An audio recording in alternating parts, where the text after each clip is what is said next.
Hi friends, நம்ம இன்றைக்கி நம்ம சேனலில் என்ன பார்க்க போகிறோன்னா கார சட்னி எப்படி வைக்கலான்னு பார்க்க போகிறோம்.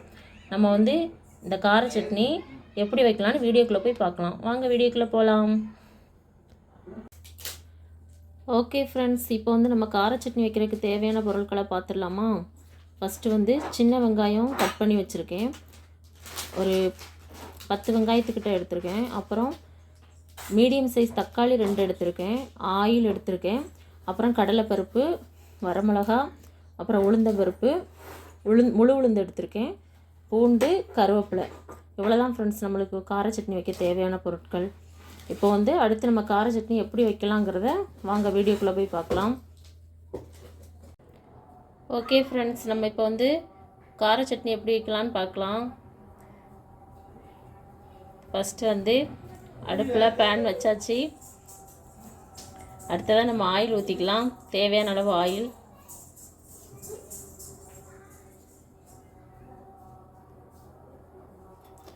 சட்டி நல்லா சூடாகட்டும். ஆயில் ஊற்றியாச்சு ஃப்ரெண்ட்ஸ்.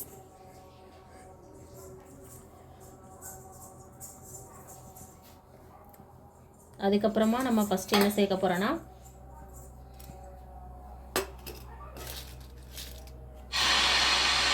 எண்ணெய் நல்லா காஞ்சதுக்கப்புறம் ஃபஸ்ட்டு கடலைப்பருப்பு, உளுந்தம்பருப்பு 2ஐயும் ஒன்றா சேர்த்துக்கலாம்.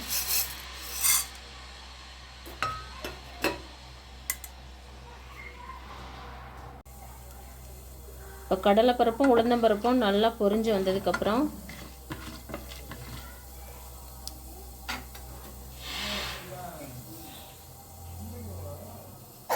வெங்காயம் சேர்த்துக்கலாம் ஃப்ரெண்ட்ஸ்.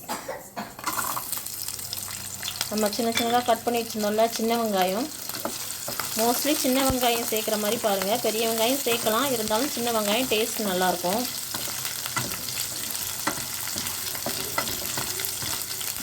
சின்ன வெங்காயம் நல்லா கண்ணாடி பதத்துக்கு நல்லா வதங்கி வரட்டும்.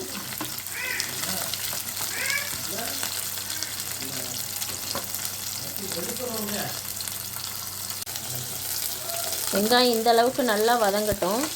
வதங்கி முடிச்சதுக்கப்புறம் இந்த நேரத்தில் நம்ம பூண்டு சேர்த்துக்கலாம்.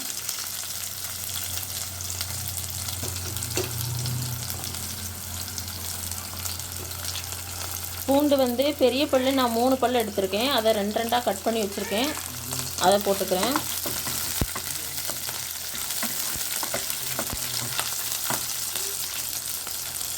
அதுக்கப்புறமா நம்ம வரமிளகா சேர்த்துக்கலாம் ஃப்ரெண்ட்ஸ். வரமிளகா காரத்துக்கு ஏற்றாப்புல எவ்வளோ வேணுமோ அத்தனை சேர்த்துக்கோங்க.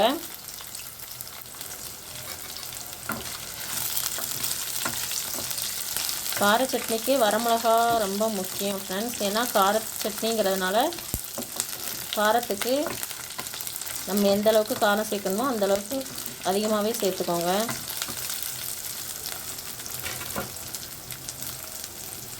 அதுக்கப்புறமா நம்ம இந்த ஸ்டேஜில் வரையும் அதுக்கப்புறம் நம்ம தக்காளி சேர்த்துக்கலாம். சொல்லியிருந்தேன் இல்லையா, 3 தக்காளி. மீடியம் சைஸில் 2 தக்காளி, சின்ன தக்காளினா 3 தக்காளி எடுத்துக்கோங்க. நல்லா சேர்த்து நல்லா கிளறி விடுங்க ஃப்ரெண்ட்ஸ். தக்காளி நல்லா வதங்கி வரட்டும்.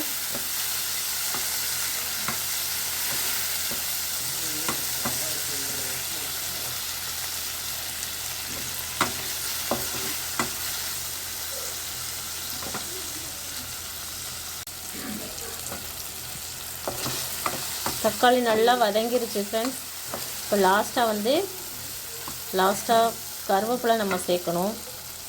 தேவைங்கிறவங்க போட்டுக்கலாம், இல்லைனா ஸ்கிப் பண்ணிடலாம். கருவேப்பிலை நான் வேணும் அதனால் போட்டுருக்கேன். கம்மியாகவே போட்டுக்கோங்க, நிறைய போட வேண்டாம். இந்த அளவுக்கு போட்டு நல்லா தக்காளி மசிஞ்சு வர்ற வரைக்கும் நல்லா வதக்கிக்கோங்க.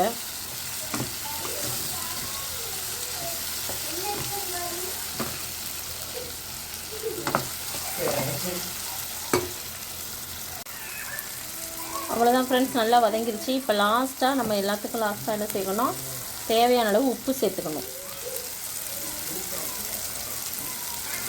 இந்த அளவுக்கு உப்பு சேர்த்து நல்லா கிளறி விடுங்க. நம்ம சட்னிக்கு எவ்வளோ உப்பு தேவையோ அந்தளவுக்கு சேர்த்துக்கோங்க. அவ்வளோதான் ஃப்ரெண்ட்ஸ், நம்மளுக்கு சட்னி ரெடி ஆயிடுச்சு. இப்போ அடுப்பு ஆஃப் பண்ணிடலாம். இப்போ வந்து இந்த சட்னி ஆறையும் நம்ம மிக்ஸி ஜாரில் அரைச்சி எடுத்துகிட்டு வந்துக்கலாம். ஓகே ஃப்ரெண்ட்ஸ், இப்போ வந்து சட்னி நல்லா ஆறிடுச்சு. இப்போ மிக்ஸி ஜாரில் சேர்த்து நம்ம நல்லா அரைச்சி எடுத்துகிட்டு வந்துக்கலாம். ஓகே ஃப்ரெண்ட்ஸ், நம்மளுக்கு வந்து இப்போ கார சட்னி ரெடி ஆயிடுச்சு. நீங்கள் வேணும்னா தாளித்து ஊற்றிக்கலாம். நான் தாளித்து ஊற்றலை, ஏன்னா எண்ணெயிலே வதக்குனதுனால நான் தாளிக்கலை. இதுவே டேஸ்ட்டு சூப்பராக இருக்கும் ஃப்ரெண்ட்ஸ். இட்லி தோசைக்கெலாம் செம்ம டேஸ்ட்டாக இருக்கும். நீங்கள் எப்படி இருக்குன்னு வீட்டில் வச்சு பார்த்துட்டு எனக்கு கமெண்டில் சொல்லுங்கள். மறக்காமல் நம்ம சேனலை சப்ஸ்கிரைப் பண்ணிக்கோங்க, ஷேர் பண்ணுங்கள். நாளைக்கு இன்னொரு வீடியோவில் பார்க்கலாம் ஃப்ரெண்ட்ஸ். ஓகே ஃப்ரெண்ட்ஸ், பாய்.